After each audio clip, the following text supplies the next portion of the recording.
மனைவிட்ட சிலதை நாம் எதிர்பார்ப்போம், அது கிடைக்காமல் போகலாம். நம்மிடத்தில் அவர்கள் சிலதை எதிர்பார்ப்பார்கள், அது கிடைக்காமல் போகலாம்.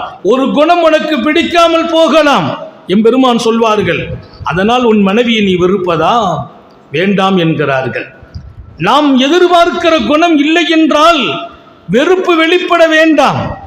இன்றைக்கு பல குடும்பங்களில் மனைவியர்கள் வெறுக்கப்படுகிறார்கள். குடும்பங்களில் பிரச்சனைகள் தலை தூக்கி நிற்கிறது. காரணம் ஒன்றுதான், நம்முடைய எதிர்பார்ப்பு அங்கே கிடைக்கவில்லை என்பது காரணமாக அமையும். உத்தம நபிகள் அதற்கும் விளக்கம் சொன்னார்கள். குறிப்பா ஆண்களை கூப்பிட்டுதான் சொன்னாங்க.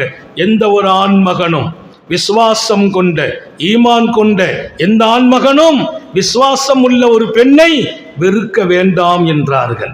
அவருடைய ஒரு குணம் உனக்கு பிடிக்கல, வெறுப்பாக இருக்கிறது. உன் மனைவியின் செயலில் உனக்கு வெறுப்பு வருகிறது, இருக்கலாம்.